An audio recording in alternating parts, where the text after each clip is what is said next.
بسم اللہ الرحمن الرحیم۔ حضرات ذی وقار اللہ کے فضل حضور علیہ الصلوۃ والسلام کی نظر رحمت کے طفیل مجھے اور آپ کو نماز فجر باجماعت ادا کرنے سے نوازا گیا۔ اللہ کریم ہم سب کی حاضری کو درجہ قبولیت عطا فرمائے۔ آمین۔ آج کا عنوان بڑا ہی خاص اہمیت کا حامل ہے۔ آج کل میرا معاشرہ ایک بیماری کا شکار ہے جو گھر گھر گلی گلی محلے محلے پائی جاتی ہے، وہ ہے جادو ٹونے کا استعمال۔ رات میں جب آیا تو ذہن بنا کی تیاری کی جائے، تقریباً میں نے 1 گھنٹہ سٹڈی کی کہ میں دیکھوں کہ یہ کہاں سے چلا اور اس کو کس قوم نے پروان چڑھایا۔ 2-3 مقامات پہ میں نے قرآن مقدس کا مطالعہ کیا تو ہر جگہ پہ یہی ملا کہ جادو ٹونا یہودیوں نے شروع کیا۔ حضرت سلیمان علیہ السلام کے دور میں یہودیوں نے جادو ٹونے کے ذریعے پروپیگنڈا کیا اور معاذ اللہ سلیمان علیہ السلام پر کفر کا الزام بھی لگا دیا، اور سلیمان علیہ السلام پر معاذ اللہ انہوں نے یہ اپنی ہٹ ترمیم میں پتہ نہیں کیا کیا کہہ دیا۔ اس کے بعد جب سیدنا موسیٰ علیہ السلام نے اللہ کی وحدانیت کا اعلان کیا تو فرعون حضرت موسیٰ علیہ السلام کی صداقت کا علم رکھنے کے باوجود اپنی ہٹ ترمی میں اس نے کہا کہ کون سا ایسا طریقہ ہو کہ جس سے موسیٰ کو شکست دی جائے۔ بات یہ طے پائی کہ جادو کے ذریعے حضرت موسیٰ علیہ السلام کو شکست دی جا سکتی ہے۔ اس وقت کا جو بھی نظام تھا، مختلف روایات ہیں، ایک میں ہے 70,000، ایک میں ہے 80,000، ایک میں ہے کہ 3 لاکھ جادو ٹونا کرنے والے جمع کیے گئے۔ بندے 2 ہیں اور ڈر اتنا ہے کہ ان سے شکست حاصل کرنے کے لیے، ان کو زیر کرنے کے لیے وہاں پہ 3 لاکھ بندہ جمع کیا جا رہا ہے۔ بندے 2 ہیں۔ اب جب ان میں بھی 3 قسمیں تھیں، ایک تو وہ تھے کہ جن کو اپنے جادو ٹونے پر پورا اعتماد تھا کہ ہم جو کریں گے وہ کامیاب ہو جائیں گے، اور دوسرے وہ تھے کہ جن کو کامیابی اور ناکامی دونوں کے درمیان اعتماد تھا۔ تیسرا گروہ وہ تھا جن کو پکا اعتماد تھا کہ ہم نے ناکام ہو جانا ہے۔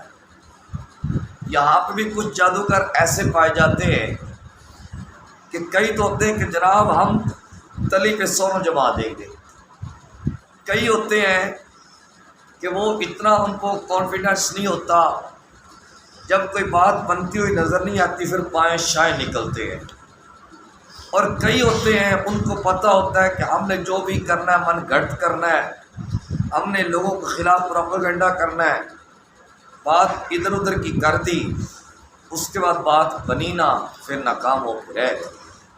ہر صورت میں خواہ وہ کامیاب ہوں، خواہ وہ کامیابی اور ناکامی کے درمیان ہوں، اور خواہ کامیاب نہ ہونے والے ہوں، انہوں نے اپنا کام کرنا ہی ہوتا ہے، انہوں نے روپے آپ سے وٹھولنے ہی ہوتے ہیں۔ اچھا، یہ جو فرعون نے جمع کیے تھے، ان میں سے ہر جادوگر نے کہا کہ اگر ہم موسیٰ علیہ السلام کو شکست دے دیں گے تو ہمیں کیا ملے گا؟ آج بھی یہی ہوتا ہے نا کہ اگر ہم اس کا گھر برباد کر دیں گے، اگر اس کے بھی بچوں کے درمیان جدائی ڈلوا دیں گے، لڑائیاں کروا دیں گے، اس کا گھر تباہ کر، ہمیں کیا ملے گا؟ ہمیں کتنے پیسے دو گے؟ ہمیں کیا کیا چیز دی جائے گی؟ ہمیں 20,000 دیا جائے، 30,000 دیا جائے، 40,000 دیا جائے، یہاں تک بولیاں لگتی ہیں۔ تو یہ یہودیوں کی سنت ہے، جادو ٹونا کرنا بھی یہودیوں کی سنت ہے، اور جادو ٹونے پر ڈیمانڈ کرنا بھی یہودیوں کی سنت ہے۔ میں اپنی طرف سے بات نہیں کر رہا، قرآن سے بات کر رہا ہوں، اور میں دکھانے کا ذمہ دار ہوں۔ فرعون نے کہا کہ تمہیں حکومت کے مقربین لوگوں میں شامل کر لیا جائے گا، تمہیں بڑے بڑے عہدوں میں فیض کر دیا جائے گا۔ اب جب دربار لگا، موسیٰ علیہ السلام اور ان کے بھائی حضرت ہارون علیہ السلام دونوں موجود ہیں۔ انہوں نے کہا جادوگر نے کہ آپ پہل کریں گے یا ہم پہل کریں؟ تو حضرت موسیٰ نبی علیہ السلام نے فرمایا نہیں، تم پہل کرو۔ پھر کیا ہوا؟ انہوں نے اپنے جادو ٹونے کے ذریعے جتنی رسیاں تھیں ان کو ایک سانپ کی شکل بنا دیا، اور جو پورا دربار تھا وہ دہل کے رہ گیا۔ وہ حیرت سے وہاں پہ وہ حیرت میں پڑ گئے کہ یہ کیا ہو گیا۔ اب جب اللہ کے نبی موسیٰ علیہ السلام نے اللہ کی عطا کردہ طاقت سے وہاں پہ معجزہ دکھایا، اللہ نے موسیٰ علیہ السلام کے دل میں بات ڈالی یا وحی کی گئی کہ آپ اپنا عصا مبارک پھینکیے۔ جب آپ نے اپنا عصا مبارک پھینکا تو وہ تھی تو حضرت موسیٰ علیہ السلام کی سوٹی، جب آپ نے اس کو میدان میں پھینکا تو ایک اژدہا بن کے وہ سارے کی ساری رسیوں کو کھا گئے۔ اب جب یہ حال ہوا تو وہاں پہ کئی فرعونی یہ صورتحال دیکھ کے ان کے اندر ایک عجیب کی صورتحال پہل ہوئی، کوئی ادھر جا رہا ہے، کوئی ادھر جا رہا ہے، لہٰذا کہ یہاں تک کہ وہ ایک دوسرے سے ٹکرا کے مر گئے۔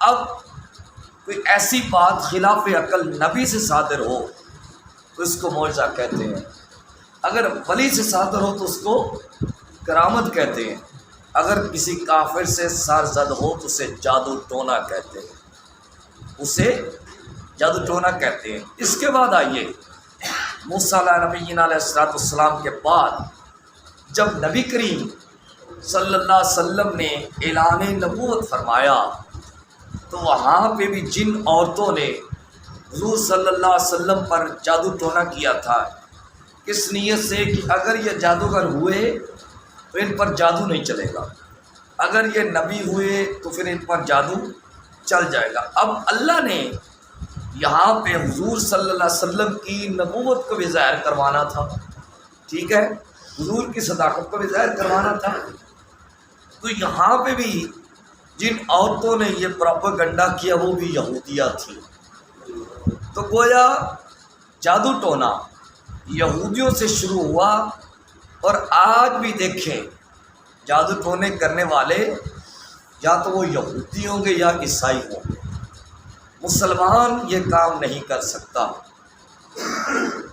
اچھا، اب اللہ تعالیٰ نے قرآن مقدس میں ارشاد فرمایا یا ایھا الذین آمنوا لا تتخذوا الیہود والنصارى اولیاء، اے ایمان والو یہودی اور عیسائی تمہارے دوست نہیں ہو سکتے۔ اور نبی کریم صلی اللہ علیہ وسلم نے فرمایا جو بندہ کسی بھی قوم کی مشابہت اختیار کرے گا، ان کے اعمال اختیار کرے گا، قیامت کے دن انہی کے ساتھ اٹھایا جائے گا۔ اور دوسرا فرمان، جو کسی قوم کی مشابہت اختیار کرے وہ انہی میں سے ہو جاتا ہے۔ تو لہٰذا جادو ٹونا کہاں سے چلا؟ یہودیوں سے۔ کنہوں نے کیا؟ یہودیوں نے۔ لہٰذا جادو کرنے والا، جادو کروانے والا، جادو کی طرف لے جانے والا، وہ سارے ان کے پیروکار ہوئے۔ تو ان کا انجام یہ ہوا کہ کل اللہ ان کو پھر ان کی صفوں میں اٹھائے گا، کل اللہ ان کو ان کی صفوں میں اٹھائے گا۔ لہذا یہ بہت بری حرکت ہے، بہت برا عمل ہے۔ جادو ٹونا کیا کیوں جاتا ہے؟ اچھا، وہ نبی کریم صلی اللہ علیہ وسلم پر پھر ظاہری طور پہ تھوڑا سا جادو کا اثر ہوا، کیونکہ اللہ نے حضور کی نبوت کو سچ کرنا تھا۔ پھر حضور صلی اللہ علیہ وسلم کی طبیعت مبارک میں ہلکی سی کمزوری آئی، حضور فرائض نبوت تو ادا کرتے رہے۔ ایک دن حضور رات کو سوئے ہوئے تھے تو دو فرشتے حضور کے پاس خواب میں آئے، تو ایک نے کہا کیا ہے؟ کہا جادو ہے، فلاں کوئی میں حضور کے بال پڑے ہوئے۔ وہ بھی یہی کرتے تھے، بال لے جاتے تھے۔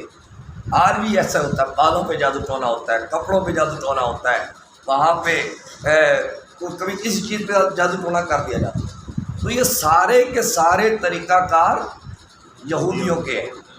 پھر حضور صلی اللہ علیہ وسلم کو اللہ پاک نے دو صورتیں عطا کی، قل اعوذ برب الفلق اور قل اعوذ برب الناس۔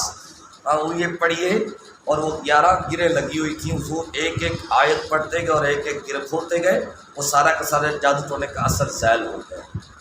اچھا، اب میں اس میں ایسا نہیں ہے کہ دم درود کی نفی کر رہا ہوں۔ دم کرنا نبی کریم صلی اللہ علیہ وسلم کی سنت ہے، دم کرنا حضور کے صحابہ کی سنت ہے۔ احادیث بھری پڑی ہیں، لیکن اس میں سورۃ فاتحہ پڑھ کے دم کیا جائے، معوذتین پڑھ کے دم کیا جائے، سورۃ علم نشرح پڑھ کے دم کیا جائے، یعنی کہ قرآنی آیت یا نبی کریم صلی اللہ علیہ وسلم کی ذات پہ درود و سلام پڑھ کے دم کیا جائے، تو پھر تو یہ جائز قرار پا جائے گا۔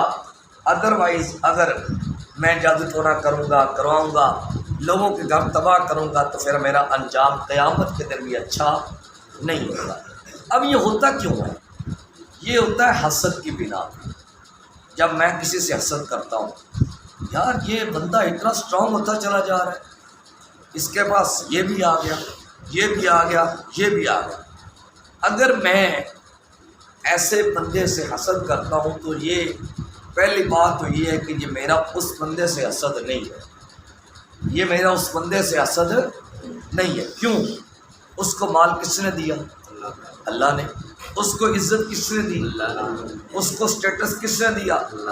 تو لہٰذا اگر میں اس کے سٹیٹس پر، اس کے مال پر، اس کے حسن پر حسد کروں گا، اس کا مطلب یہ ہے کہ میں جس ذات نے یہ چیز اس کو عطا کی ہے، میں اس کے ساتھ حسد کر رہا ہوں، میں اس کے ساتھ حسد کر رہا ہوں۔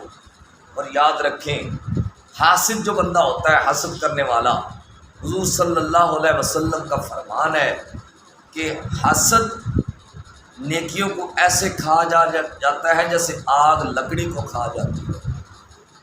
جو بندہ حسد کرنے والا ہوتا ہے، اس کی نہ یہاں پہ خیر ہے نہ آخرت میں خیر ہے، اور حسد کرنے والا اپنے آپ میں ہی جلتا رہتا ہے۔ ٹھیک ہے، جادو ٹونے کے ذریعے اس کو نقصان پہنچا لے گا، اللہ اس کی مدد کر دے گا، اس کا بھلا ہو جائے گا، لیکن اس کا جھگا کبھی بھی آباد نہیں ہوگا۔ اس کی جو کلی ہے، جس کا گھر ہے، یہ بھی سکون سے نہیں بیٹھے گا۔ آج کیا ہوتا ہے بھائی، اس سے بہتر بندہ لڑائی کر لے۔ میں کسی کے گھر گیا، سیدھی سی بات ہے، ان کی لڑکی کا رشتہ طلب کیا، انہوں نے انکار کر دیا، مجھے اور کچھ نہ سوجی، میں نے آ کے جادو ٹونا کروا دیا۔ میں نے کہا کہ میری نہیں ہے تو کسی کی بھی نہیں ہے۔ یہ بالکل بات سرے سے غلط ہے، شریعت اسلامیہ کے خلاف ہے۔ لہذا جادو ٹونا کرنے والا یہودیوں کے طریقے پر چل رہا ہے، حضور صلی اللہ علیہ وسلم کے طریقے پر نہیں چل رہا۔ تو قرآن نے کہہ دیا کہ یہودی اور عیسائی تمہارے دوست نہیں ہو سکتے۔ حدیث نے کہہ دیا کہ جس کسی بندے نے جس قوم کی مشابہت اختیار کری، وہ ان میں سے ہو جائے گا، وہ ان میں سے اٹھایا جائے گا۔ تو اگر میرے بھائیوں، اگر میرے اور آپ کے اندر کوئی ایسا بندہ ہے تو ہمیں اس عمل سے توبہ کرنی چاہیے۔ ابھی توبہ کا دروازہ کھلا ہے، قیامت آنے تک توبہ کا دروازہ کھلا ہے، اور ہر بندے کے غرغرے سے پہلے، جب تک اس کی آدھی روح نکل نہیں جاتی، پاؤں سے جان نکل کر سینے تک نہیں آ جاتی، اس وقت تک توبہ کا دروازہ کھلا ہے، اس وقت تک توبہ کا دروازہ کھلا ہے۔ تو جادو ٹونا بہت بری چیز ہے۔ ہاں، دم ہونا چاہیے، تویز لینے چاہیے، لیکن ان پہ قرآنی آیات ہوں، اور تویز کسی کے بھلے کے لیے دیے جائیں، کسی کے نقصان کے لیے نہ کروایا جائے۔ کبھی کسی پر خون کے چھینٹے آ رہے ہیں، کبھی کسی کا کپڑا پھاڑا جا رہا ہے، کبھی کسی کے بالوں پر کیا جا رہا ہے، یہ کیا ہم نے ڈرامہ بنا رکھا ہے؟ بھائی ہم مسلمان ہیں، ہم نے حضور کا کلمہ پڑھا ہے۔ رہی بات جو لوگ جادو ٹونے کے ساتھ متاثر ہوتے ہیں، ان کو بھی اپنے عقیدے کی فکر کرنے کی ضرورت ہے، کیونکہ اللہ پاک فرماتا ہے میں اپنے بندے کے گمان کے مطابق ہوتا ہوں، جیسا میرا بندہ گمان کرتا ہے میں ویسے فیصلے کرتا ہوں۔ ہمیں بھی اللہ کی ذات پہ گمان اچھا رکھنا چاہیے۔ اگر خدا نخواستہ بھی ایسی بات ہو گئی ہے، خدا نخواستہ، تو بھائی گھر میں قرآن کی تلاوت کا ماحول بنا۔ اگر خدا نخواستہ ایسی بات ہو گئی ہے، وہ جو ہے نا قل اعوذ برب الفلق، وہ بزرگ تو کہتے ہیں نا شام کو پڑھو، یہ رات کو میں پڑھ رہا تھا، اس میں اللہ پاک نے فرمایا محبوب جو صبح کے وقت ہے اس کے وقت آپ کے رب سے پناہ مانگیے۔ گویا صبح کا وقت استغفار کا وقت ہے، صبح کا وقت مقبولیت کا وقت ہے، صبح کا وقت اللہ کی رحمت و نازل ہونے کا وقت ہے۔ لہذا صبح اٹھ کے بھی اور شام کو بھی گھر میں سورۃ فلق اور ناس کی تلاوت کا ماحول بنائیں، پڑھ کے اپنے بچوں کو دم کریں۔ اماں جی فرماتی ہیں حضرت عائشہ صدیقہ جب بھی حضور صلی اللہ علیہ وسلم پر کوئی مشکل پیش آتی، حضور معوذتین پڑھتے، فلق اور ناس، اور حضور اپنے ہاتھوں پہ پھونک مار کے پورے جسم پر مل لیتے، اللہ خیر کر دیتا۔ تو اس لیے ہمیں بھی یہ معمول بنانا چاہیے۔ بہرحال یہ ایک خاص موضوع تھا، اس لیے رات کو میں نے بڑی تحقیق سے اس کو چیک کیا، یہ کہاں سے چلا پھر کہاں پر رکا۔ یہ یہودیوں سے شروع ہوا، پھر یہودیوں پر ہی رک گیا۔